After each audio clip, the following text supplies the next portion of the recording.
सुबह भगवान शिव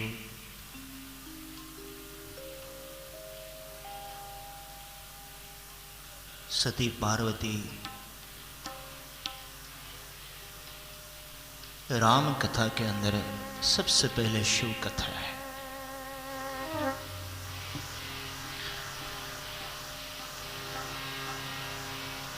क्योंकि राम कथा किसके मुख में से निकली? जो राम कथा के प्रधान वक्ता है,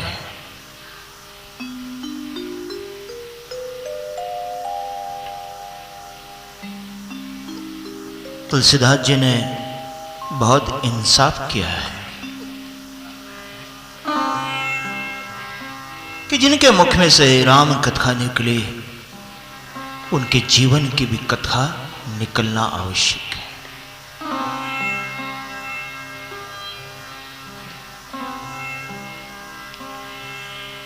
बिटिया किसकी भी हो, बेटा किसका भी हो, लेकिन उसकी पहचान उसके पिता पर से होती है कि अमुक खानदान का है, अमुक बेटे का लड़का है।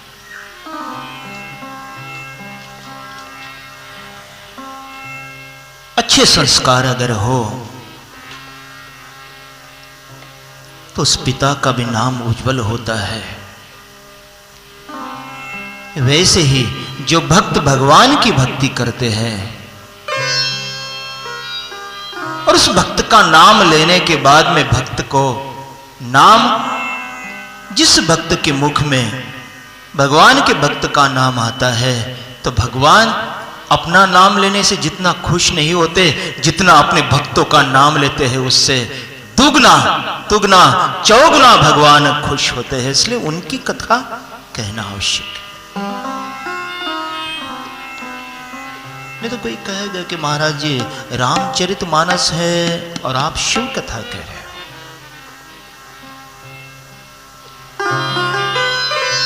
राम कथा के पास पहुंचने, राम तक पहुंचने के लिए शिव के द्वार से ही गुजरना पड़ता है। छलांग लगाकर दौड़ना वो और किसी को आता होगा, मुझे तो नहीं आता। करो क्या? पहला दरवाजा खुला, बाद में ही दूसरा दरवाजा खुलता है। एकदम से हम पहली कक्षा में जाने के बाद में 10वीं कक्षा में नहीं पहुंचते हैं, पहले से ही गुजरना पड़ता है। इसलिए पहली कक्षा है भक्ति और दूसरी कक्षा है शिव का द्वार और तीसरी कक्षा है परमेश्वर का द्वार। भक्ति है आपके अंदर, इसलिए तो ये राम कथा का आयोजन हुआ। तो वहां पे शिव कथा सुनी जाए तो राम तक पहुंचने में आपको देर नहीं लगेगी। कहते हैं ना, रास्ता कितना भी दूर हो, रास्ता चलना साफ, चाहे उसमें फेर हो, कांटों के रास्ते से क्यों चलना? शॉर्टकट मैन नहीं है। आजकल सब शॉर्ट आ गया है।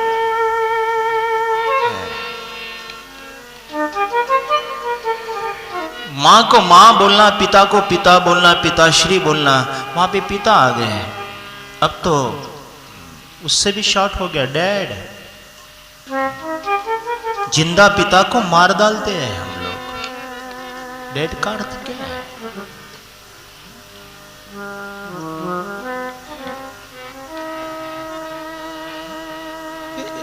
ये जरा सोचने, ये राम कथा प्रभु रामचंद्र जी की है, राजा दशरथ जी के पुत्र की है, ये बात निश्चित है। लेकिन ये कथा तुम हम सबको लागू है। मैं बताऊंगा कि अयोध्या कहां है। मैं बताऊंगा इस देह में ही सब कुछ छिपा है मेरे बाप, देह के बाहर नहीं। जो बाहर है वही देह में है। संत गूढ़ार्थ में बोलते हैं। साईं बाबा के सामने दो शब्द लिखे, श्रद्धा और सबूरी,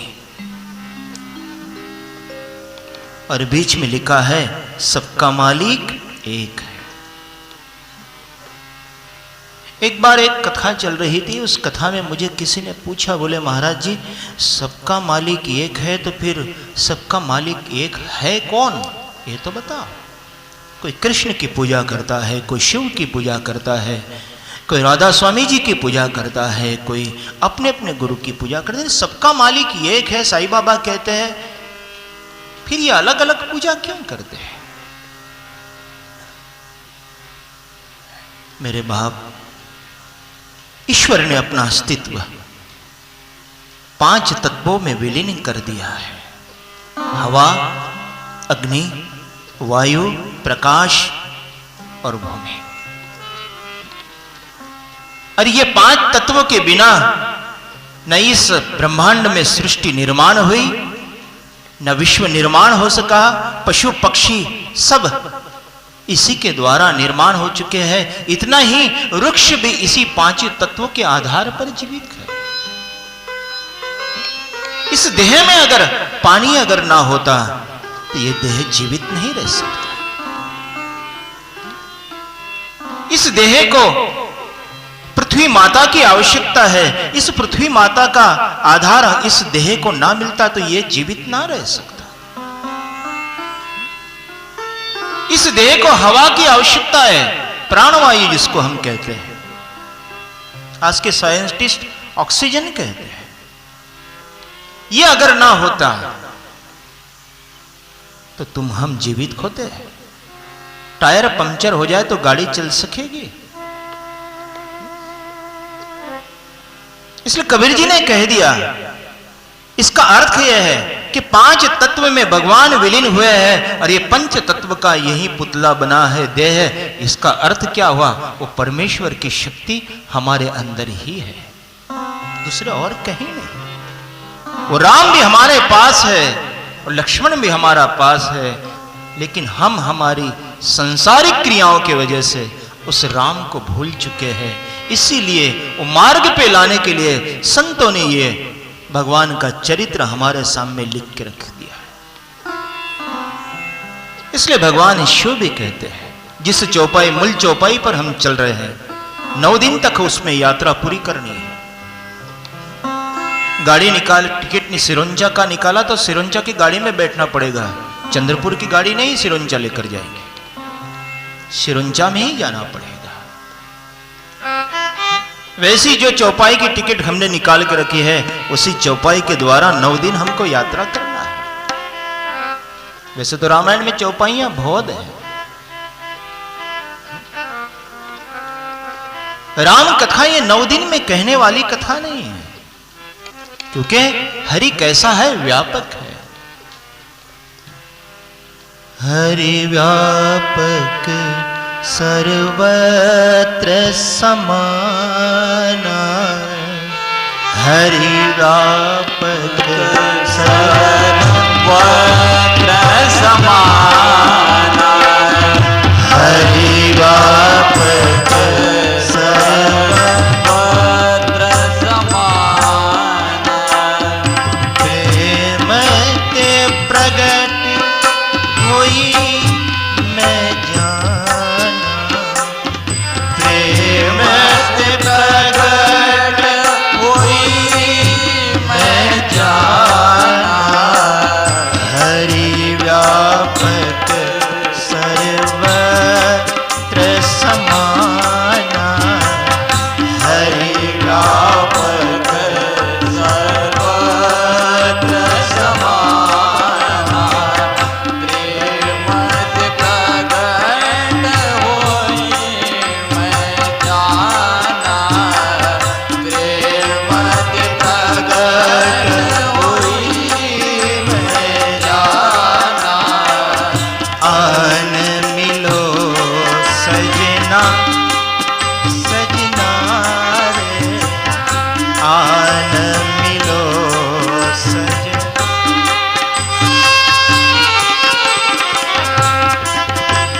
कैसे हूँ माही, कहा हो सो जहाँ जहाँ प्रभु नाही, कहा हो सो जहाँ प्रभु नाही। व्यापक सर्वत्र समान, हरि व्यापक सर्वत्र समान, प्रेम से प्रगट कोई मैं जाना, प्रेम प्रगट कोई मैं जाना। हरि व्यापक सर्वत्र समान, हरि व्यापक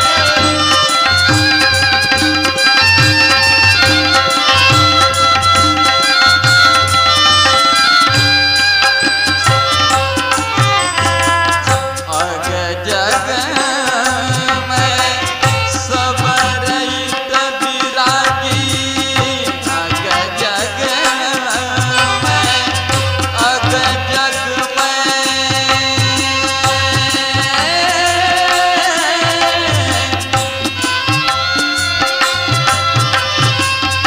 अग जग में सब रहित विरागी, प्रेम ते प्रभु प्रगट जिन आगी, प्रेम ते प्रभु प्रगट जिन आगी। हरि व्यापक सर्वत्र समाना, हरि व्यापक सर्वत्र समाना, हरि व्यापक सर्वत्र समाना। भगवान शिव कहते हैं कि मैं जानता हूं कि भगवान सब जगह व्यापक है, लेकिन उसको प्रेम से प्रकट कर सकते हैं। देश काल दिशा विदिशा, इस सभी जगह बताओ कि ऐसी जगह कोई नहीं कि जहां पे ईश्वर ना हो। ईश्वर है। हनुमान चालीसा गाते हैं ना, हनुमान चालीसा के अंदर चारों युग प्रताप तुम्हारा है, प्रसिद्ध जगत उजियारा। अब चारों युग, ये कलयुग है, ये चौथा युग है, पर हनुमान जी हमको दिखाई क्यों नहीं देते?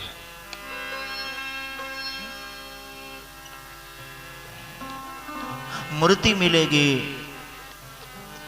हनुमान जी का दूसरा नाम क्या है मालूम है ना? पवन तनय संकट हरण मंगल मूर्ति रूप, राम लखन सीता सहित बसहु हृदय सुरभु। पवन, पवन यानी हवा, और हवा चारों युग में बहती है मेरे बाप। हनुमान जी चारों युग में सेवा कर ही रहे। ये प्राण वायु अगर ना होता, ये हनुमान जी ने सेवा ना की होती, तो हमारे टायर कब के पंक्चर हुए होते।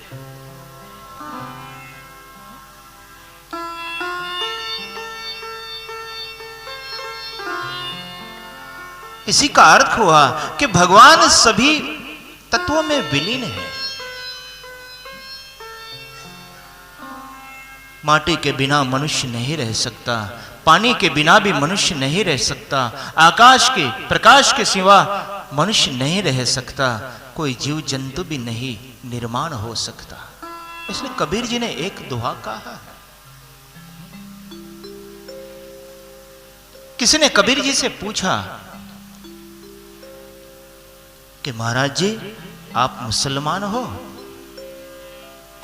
तो कबीर जी ने उत्तर दिया, ना, मैं मुसलमान नहीं हूं। तो बोले आप हिंदू हो? तो फिर भी कबीर जी उत्तर दे रहे, ना मैं हिंदू नहीं हूं। फिर हो कौन? कबीर जी ने कह दिया, हिंदू कहो तो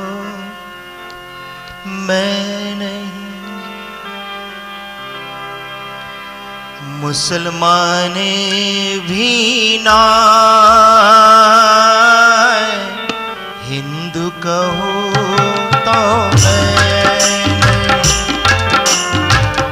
मुसलमान भी ना,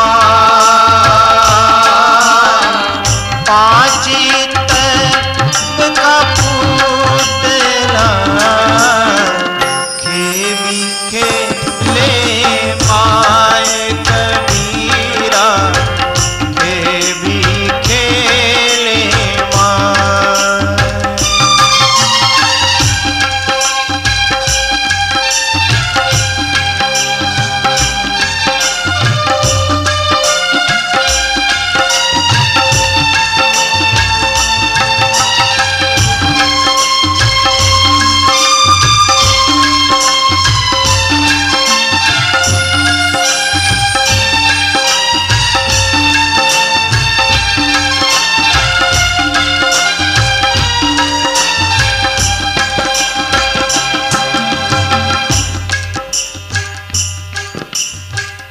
हिंदू कहूँ तो मैं नहीं, मुसलमान भी ना, हिंदू कहूँ तो मैं नहीं, मुसलमान भी ना, पांच तत्व का पुतला खेमी खेले माए कबीरा, खेमी खेले माए।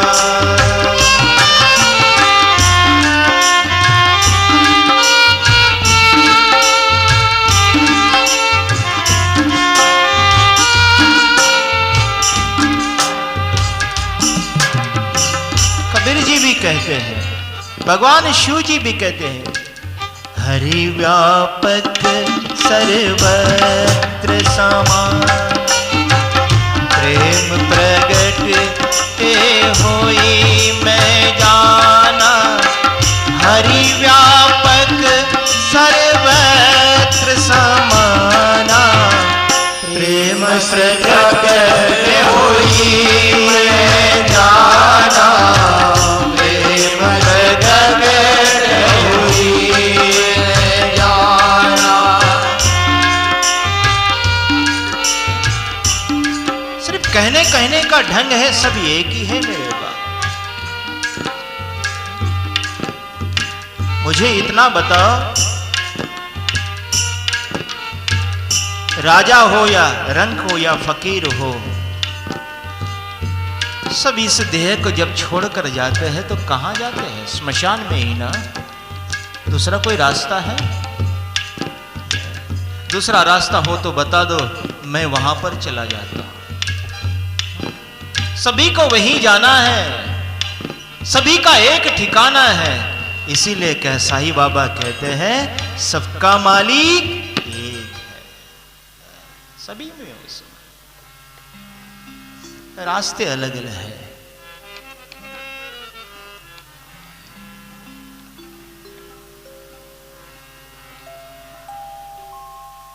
कोई ध्यान से करता है, कोई पूजा से करता है, कोई नाम से कहता है,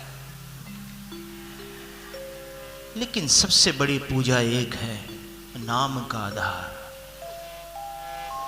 नहीं चाहिए ध्रुत दिया बात, एक नाम।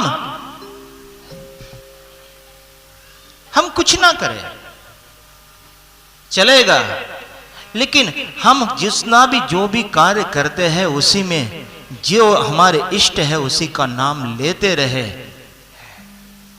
तो हमारे इष्ट हमारे सानिध्य में रहते हैं मेरे बाप। लेकिन विश्वास होना चाहिए, श्रद्धा होनी चाहिए। श्रद्धा से ऑफिस में भी बैठो, वहां पर भी बैठे बैठे कोई मेरा राम आएगा, मेरे सामने कोई दाखला मांगेगा तो मैं मेरे राम को दाखला, इतना बड़ा अधिकारी बना दिया मेरे राम, तुम्हें दाखला देना पड़ता है, मेरे राम की सेवा हो गई।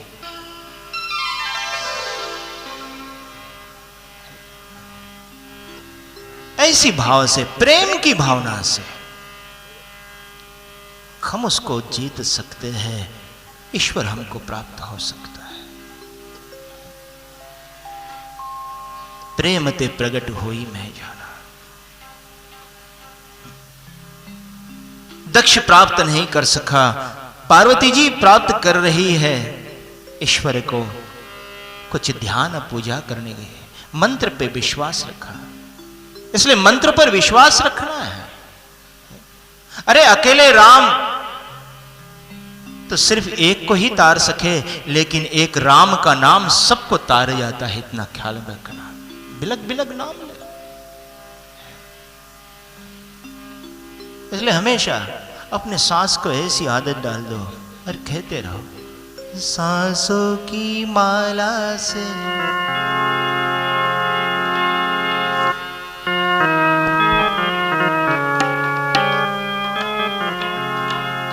सांसों की माला से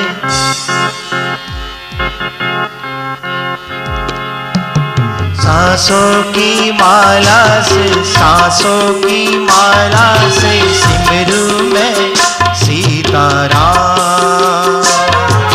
सांसों की माला से, सांसों की माला से सिमरू मैं सीताराम। सांसों की माला से, सांसों की माला सिमरू मैं सीताराम।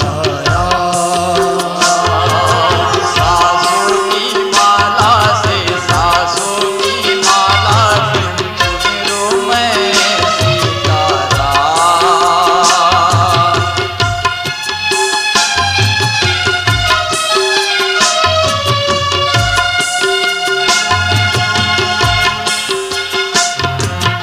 अपने मन की मैं जानूं, तुमरे मन की राम। अपने मन की मैं जानूं, तुम्हारे मन की राम। सांसों की माला से, सांसों की माला सिमरू में सीताराम। सांसों की माला से, सांसों की माला सिमरू में सीताराम। सांसों की माला, सांसों की माला से सिमरू में सीताराम। हर व्यक्ति का, हर भक्त की ऐसी दृष्टि चाहिए मनुष्य के जीवन में कि किसी भी कीमत पर हो जाए लेकिन तेरा दीदार हो जाए, फिर उसके बाद चाहे ये नजर बेकार हो जाए। किसी भी कीमत पे प्रभु तेरा दीदार हो जाए, फिर उसके बाद में चाहे मेरी नजर बेकार हो जाए। इसलिए हर दम, हर काम में सांसों की माला से, सांसों की माला से सिमरू मैं सीताराम। सांसों की माला से, सांसों की माला से सिमरू मैं सीताराम। अपने मन की मैं जानूं, तुमरे मन की राम। अपने मन की मैं जानूं, तुमरे मन की राम। सांसों की माला से, सांसों की माला से सिमरू मैं सीताराम। सांसों की माला से, सांसों की माला से सिमरू मैं सीताराम। अरे भक्त अपने भगवान से क्या मांगते हैं कि प्रभु मुझे धन ना देना, दौलत ना देना, हाँ, क्या देना? किसी शायर ने, सूफी ने कहा, दिल दे तो इस मिजाज का परवरदिगार दे, दिल दे तो इस मिजाज का परवरदिगार दे, जो रंज की खड़ी में भी खुशी से बिखार दे। सांसों की माला से सांसों की माला सिमरूं मैं सीताराम। सांसों की माला से, सांसों की माला से सिमरूं मैं सीताराम। अरे आसमानों का खुदा कोई और होगा, आसमानों का खुदा कोई और होगा, मेरा खुदा तो धरती का इंसान है। आसमानों का खुदा कोई और होगा, मेरे धरती का खुदा तो इंसान है। इंसान को खुदा मत कहो, लेकिन इंसान से खुदा भी जुदा नहीं। सांसों की माला से सांसों की माला से सिमरूं मैं सीताराम। सांसों की माला से, सांसों की माला से सिमरूं मैं सीताराम। सांसों की माला से सांसों की माला से सिमरूं मैं सीताराम। सांसों की माला से सांसों की माला से सिमरूं मैं सीताराम।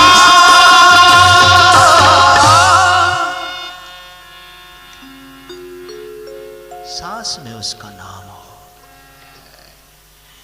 सती पार्वती श्रद्धा रूप से उस शिव का नाम जाप करती है और शिव को वर के रूप में प्राप्त करती है। कुछ करने के लिए कुछ खोना पड़ता है मेरे बाप।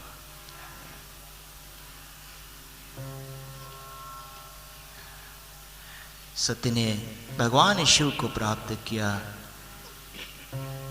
माता मैनावती की मूर्छा उतरी।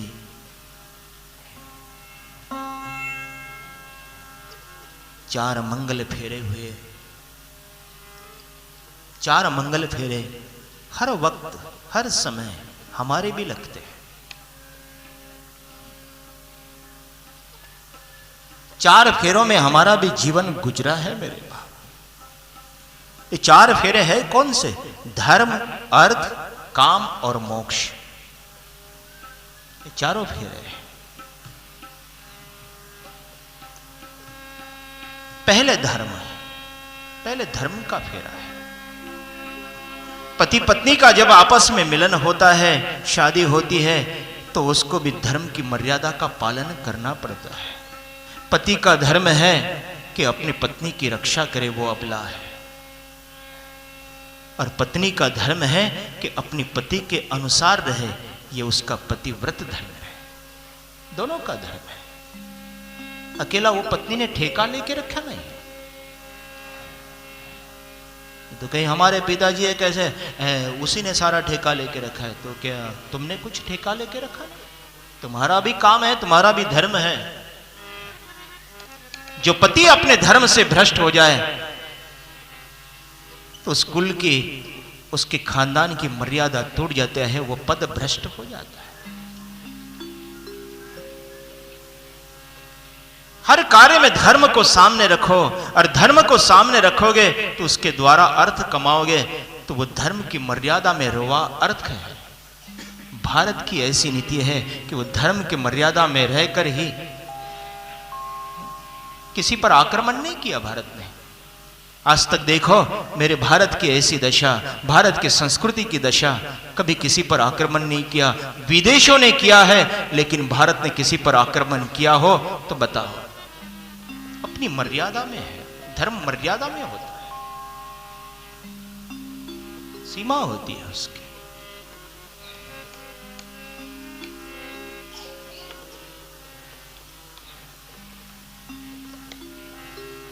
धर्म की मर्यादा में रहकर अर्थ कमाओ,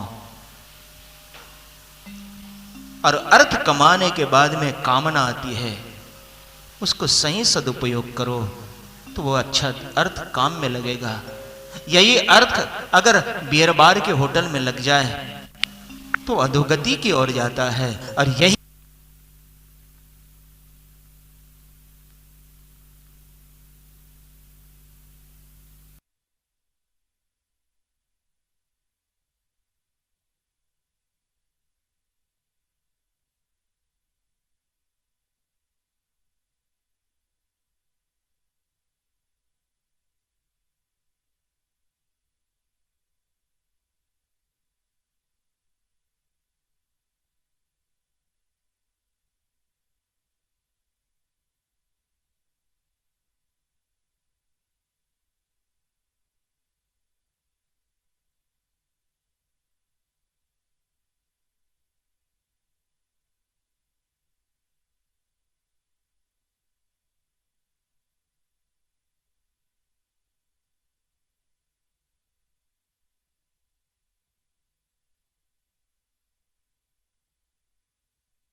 या तो किसी को अपने बना के रखना, बीच में मत बनना।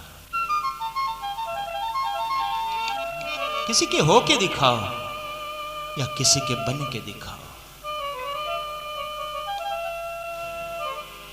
धर्म, अर्थ, काम और मोक्ष, ये चारों मंगल फेरे हुए धर्म की मर्यादा में अर्थोभाजन करना आवश्यक।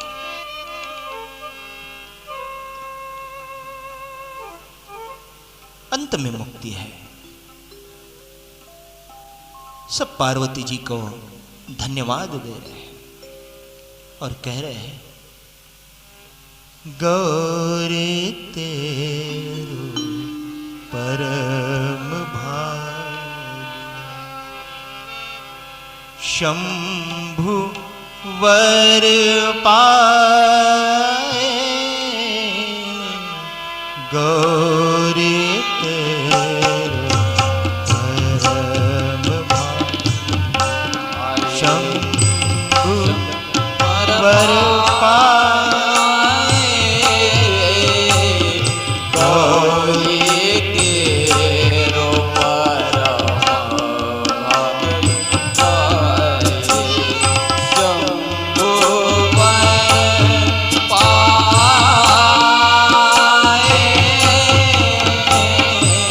गौरी तेरो परम भाग पाए।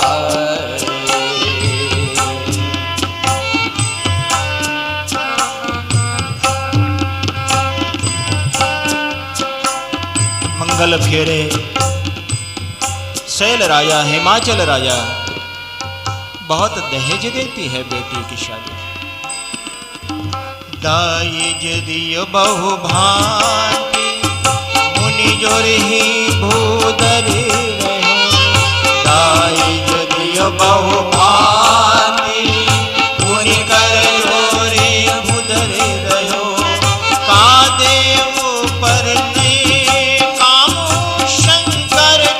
पज गति रहो, कादेव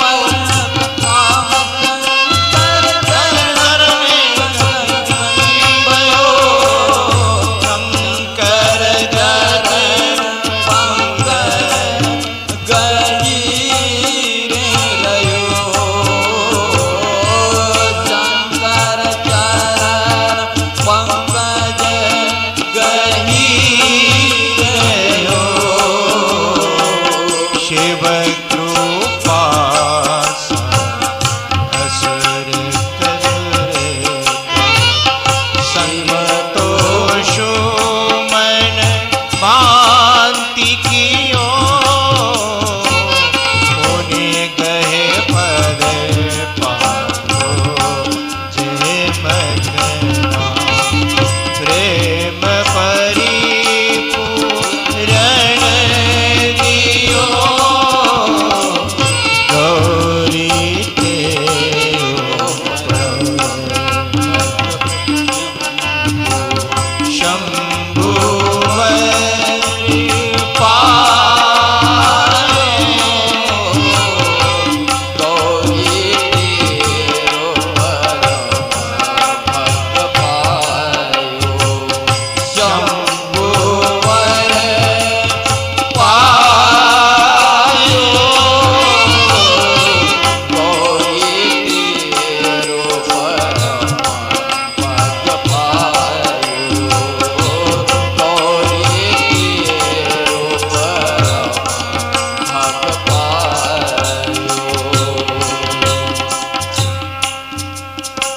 श्रद्धा पार्वती डोली में बैठकर विदा होने की तैयारी।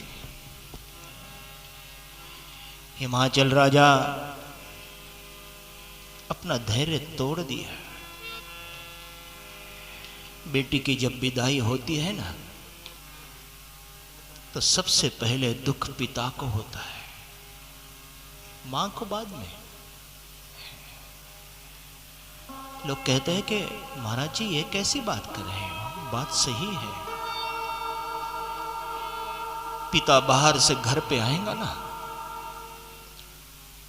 और थका मांदा है, घर में कोई बात नहीं करेगा, पिता गुस्से में होंगे, लेकिन एक घर में ऐसी एक बेटी है, घर में वो पिता को शांत कर सकती है। पिता बाहर से आए, गुस्से में किसी की बात नहीं करते हैं, तो सबसे पहले बेटी आएगी, पानी का ग्लास लेके, पिताजी ये लो पानी। और जब बेटी विदा होती है तब बाप को यह याद आता है।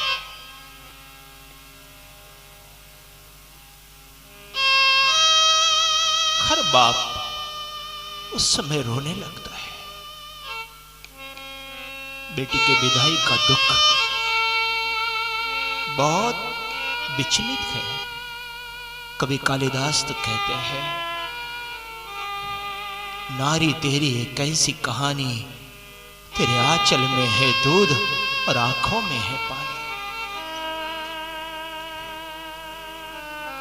माता पिता के घर में रहे तो उसकी मर्यादा में उसको रहना पड़ता है। फिर पति के साथ में जाए तो पति की मर्यादा में, और सास ससुर की मर्यादा में। फिर घर में बेटे और बहू आ जाए तो उनकी भी मर्यादा में उसको रहना पड़ता है। बचपन से लेकर उस बेटी का दुख में ही जीवन जाता है। कालिदास जी इसीलिए कहते हैं कि नारी तेरी कैसी है कहानी, तेरे आंचल में है दूध और आंखों में है पानी।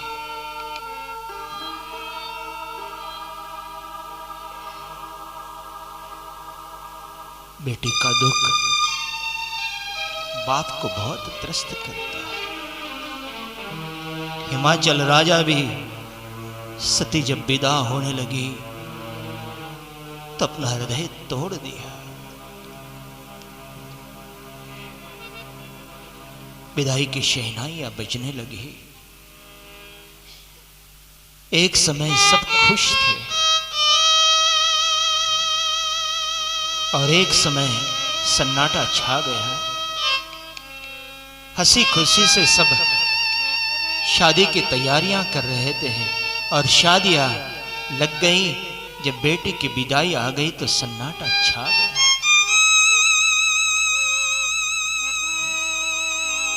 वो सुना मंडप,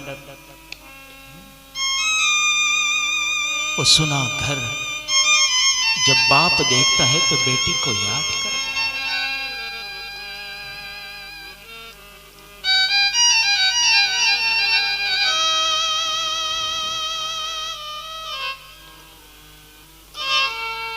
जब बेटी विदा होती है पिता को प्रणाम करती है,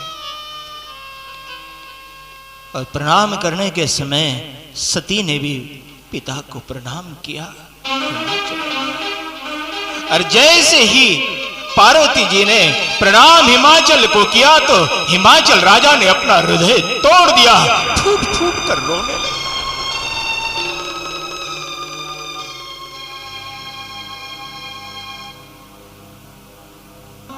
पार्वती ने इतना कहा,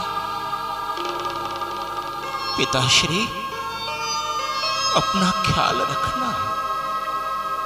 बेटी जब विदा होती है ना तो बाप को यही शब्द बेटी कहती है कि पिता, पिताश्री अपना ख्याल रखना। आज तक मैं घर में थी, आपको अटैक आया था, समय समय पर पिताजी गोली लेना। वो बेटी वो दुख, जब ऐसा होता है ना तो जब बेटी विदा होती है तो ये सबको याद होती है।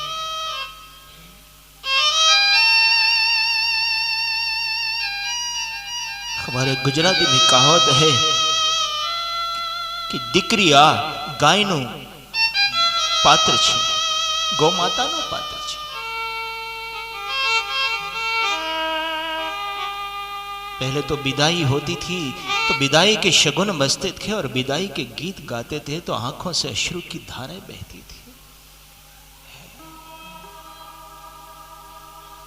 बेना रे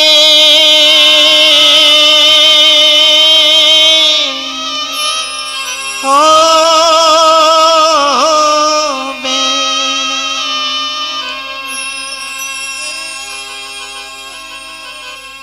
सासरिया में जईने तारो मनड़ू ना करमा,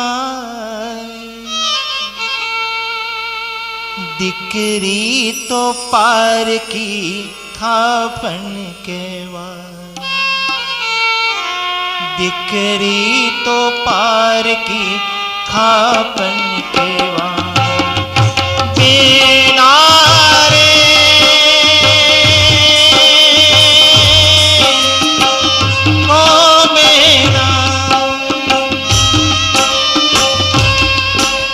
सासरिया में जाता तारू मंडलू ना करमा, दिकरी तो पार की खापन केवा, दिकरी तो पार की खापन केवा, दिकरी तो पार की खापन केवा।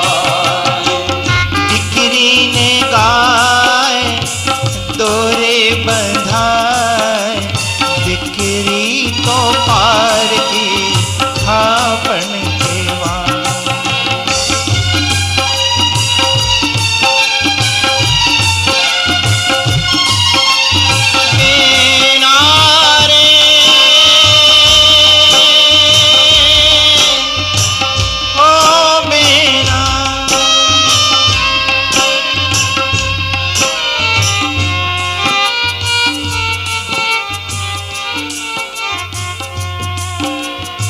मेरा ख्याल तो ये पड़ता है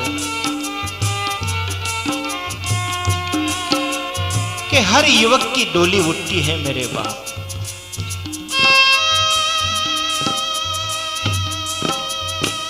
चाहे स्त्री हो चाहे पुरुष हो, सबकी डोली उठती है। विदाई की डोली और स्मशान की डोली एक समान है।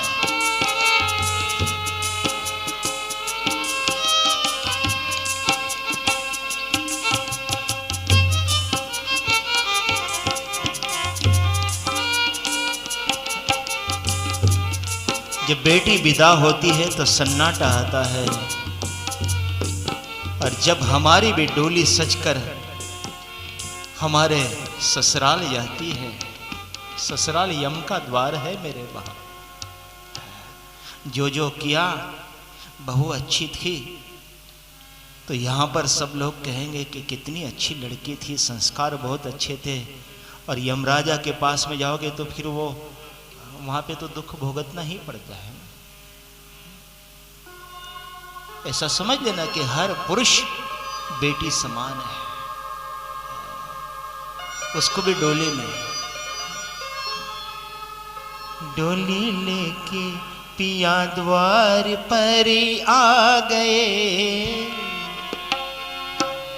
मेरे अरमा पड़े के पड़े रह गए, मेरे अरमा पड़े के पड़े रह गए, डोली लेके पिया द्वार पर आ गए, डोली लेके पिया द्वार पर आ गए, मेरे अरमा पड़े के पड़े रह गए, मेरे अरमा पड़े के पड़े रह गए, डोली लेके पिया द्वार पर आ गए, डोली लेके पिया द्वार पर आ गए, मेरी फूलों से डोली सजाए गई, मेरी फूलों से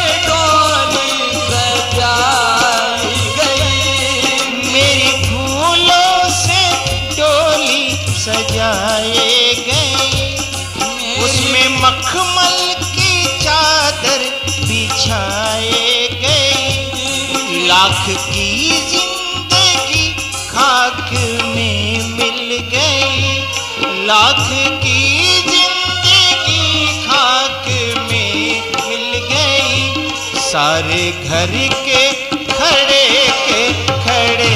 रह गए, सारे घर के खड़े रह गए, डोली लेके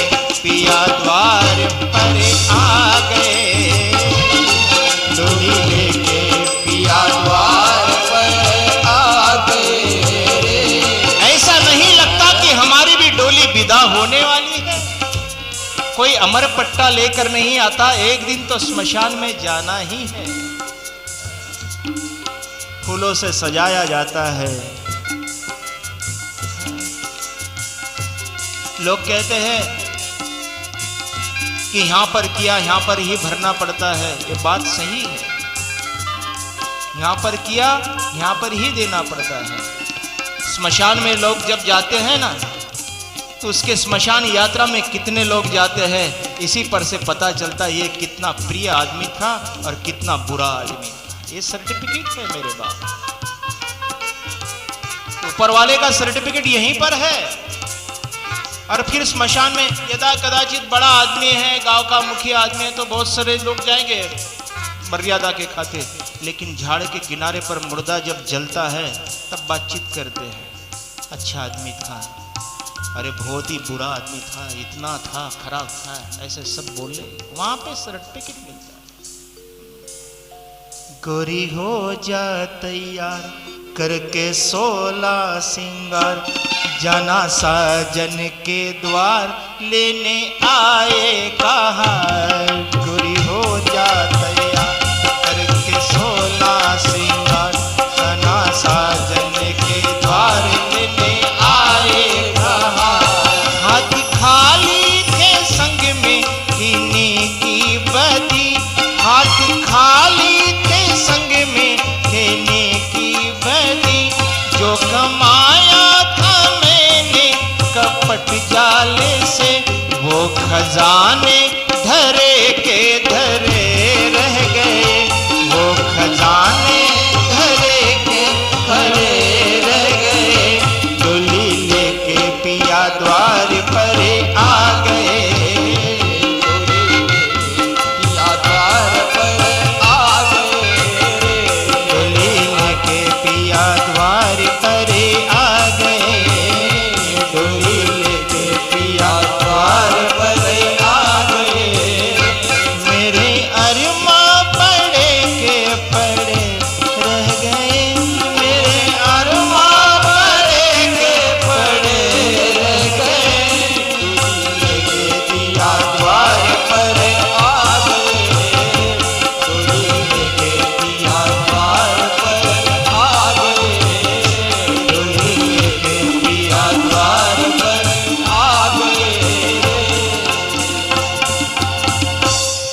जन्म है तो मृत्यु है ही मेरे बाप। जिस दिन जन्म हुआ उसी दिन समझ लेना कि हमारी मृत्यु निश्चित है। जो मृत्यु को अपने सामने रखता है वो जीवन में कभी पाप नहीं कर सकता। एक दिन तो मुझे जाना है, क्यों मैं ऐसे करूं? कम से कम हमारे मृत्यु को हमारे सामने रखो। बेटी पैदा हुई तो उसको भी विदा होना ही पड़ता है। दिकरी तो पार की थापन के भाई, गुजराती में थापत।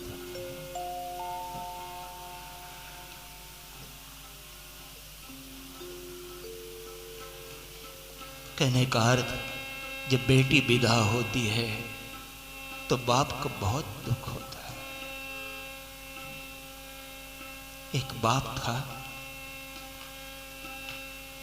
बेटी की मां चल बसी, पिता और बेटी अकेले है। विदाई का समय आ गया, हाथ पीले करके बेटी को विदा किया। बेटी विदा होते समय अपने पिता से कहने लगी, बाबा मैं 8 दिन के 8 दिन आपकी खबर लिया करूंगी, फोन किया करना। पहले तो फोन की व्यवस्था नहीं थी, अब सब कुछ है। पत्र की व्यवस्था थी, पत्र लिखते रहना। घटित हुआ हुआ दृष्टांत है। मैं कभी आंखों देखे दृष्टांत देना चाहता हूं, बोला बोली के दृष्टांत नहीं देता। पिता का नाम अली, बेटी का नाम फरीदा था। घटित हुआ हुआ दृष्टांत। ये पिता को मालूम नहीं कि बेटी को ससुराल में कितना दुख है।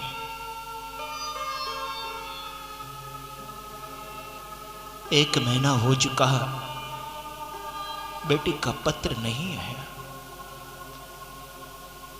बाप अली बूढ़ा रहने के बाद में हर रोज पोस्ट के चक्कर लगाता और कहता कि पोस्ट मास्टर साहब, मेरी फरीदा का पत्र आया क्या? उसका कोई खत आया?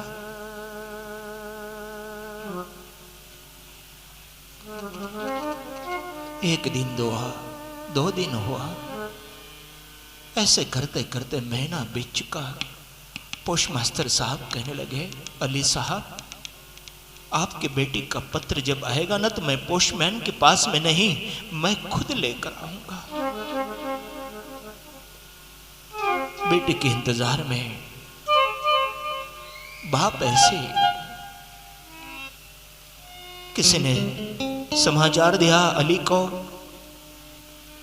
कि बेटी फरीदा को बहुत दुख है।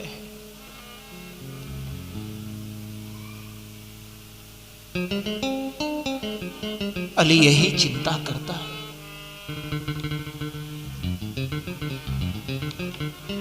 और चिंता करते करते एक दिन फरीदा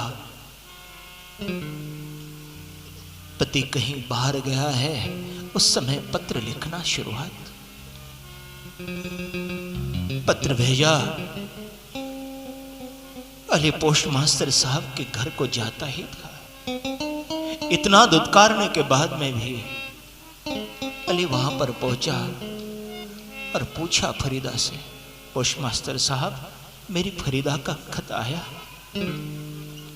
बोले, अली साहब, मैंने आपको पहले ही कह दिया कि आपकी बेटी का जब पत्र आएगा ना तो मैं आपके घर लेकर आऊंगा। अली की आंखों से आंसू की धारा बहने लगी कि मेरे बेटी को कितना दुख होगा।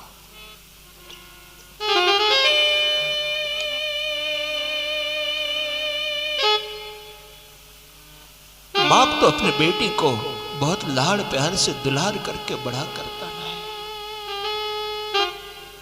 कहता है ना हो, लाडो से तुझे पाला मैंने, कलियों की तरह, फूलों की तरह,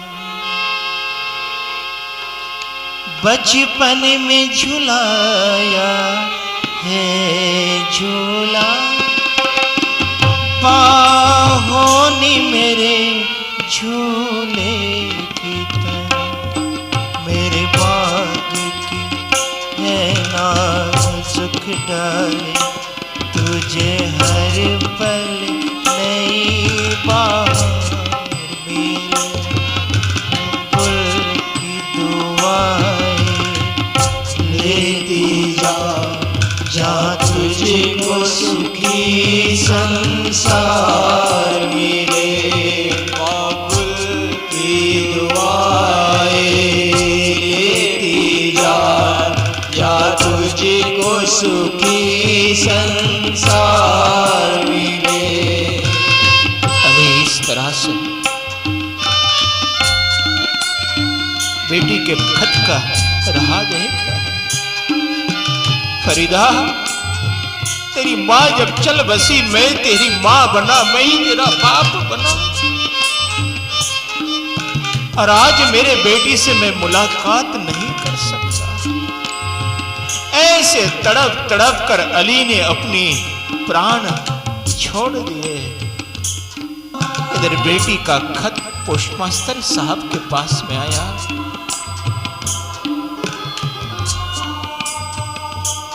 पोस्टमास्टर वो खत लेकर अली के घर गए, लेकिन अली के घर के सामने बहुत बड़ी भीड़ दिखी।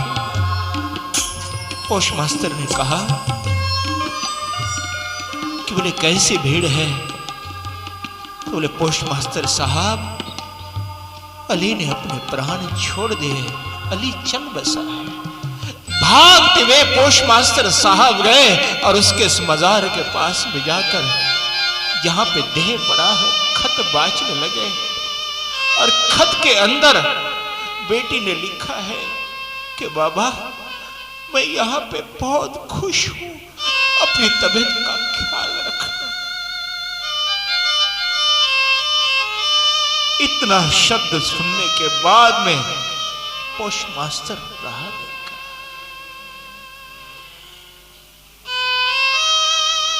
बेटी जितना बाप का ख्याल रखती है ना, घर में होती है तो बेटी बाप से हमेशा पूछती है, पिताजी आपकी तबीयत का ख्याल रखना। समय समय पर गोली देती है, पिताजी ये रात की है, ये दिन की है। पिता अगर गांव को गए तो गोली भी साथ में देती है।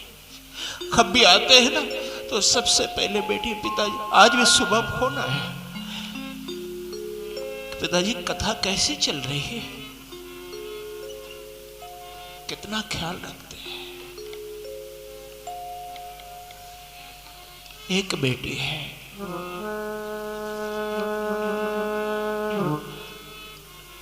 कई दिनों से उसका भी देह जा चुका।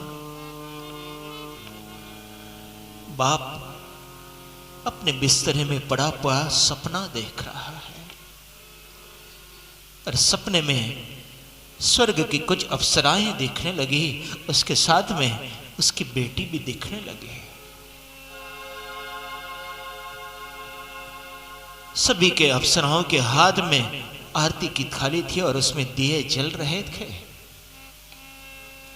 और दिया जलने के बाद में पिता ने अपने बेटी की तरफ ख्याल रखा कि अप्सराओं के बीच में मेरी बेटी भी स्वर्ग में है, लेकिन उसके हाथ का दिया बुझा हुआ है।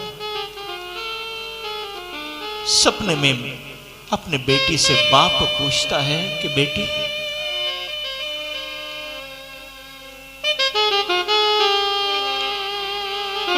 बेटी कहने लगी कि बाबा हाँ बोलो, क्या बोल रहे हो। बेटी सबके आरती के थाली के दिए जल रहे हैं, लेकिन तेरा दिया क्यों बुझा है। इतने में बेटी ने उत्तर दिया, जवाब दिया कि बाबा आप मेरी याद में जो अश्रु बहाते हैं ना, वो स्वर्ग में आकर मेरे दिए पर गिर जाते हैं और मेरा दिया बुझ जाता है।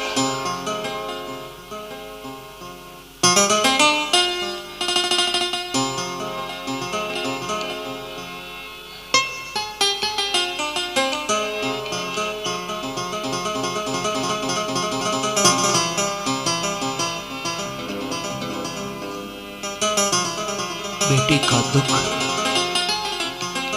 जितना पिता को होता है उतना कोई। आज हिमाचल राजा ही सती के विदा हो रही है तो हिमाचल में रो। आज भारत भी रो पड़ेगा जब इस देश से संस्कृति नाम की बेटी उसका इस देश से चले जाएगी, तो भारत को भी रोना पड़ेगा। मेरे भारतवासियों, अपने संस्कार को और अपने संस्कृति को अपने घर के अंदर सींचो, ताकि मेरा भारत और अपना बाप कभी रो ना पाए। भारत अपना बाप और रो ना पाए। अपने वजह से अपने देश को रोना पड़े, ऐसी गनीमत नहीं आना चाहिए।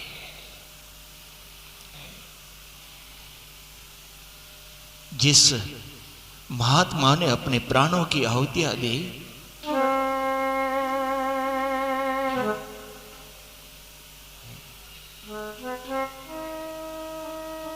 क्या कहते कहते गए, हम लाए हैं तूफान को कश्ती निकाल के, इस देश को रखना मेरे बच्चों संभाल के। हम लाए हैं तूफान से कश्ती निकाल के, इस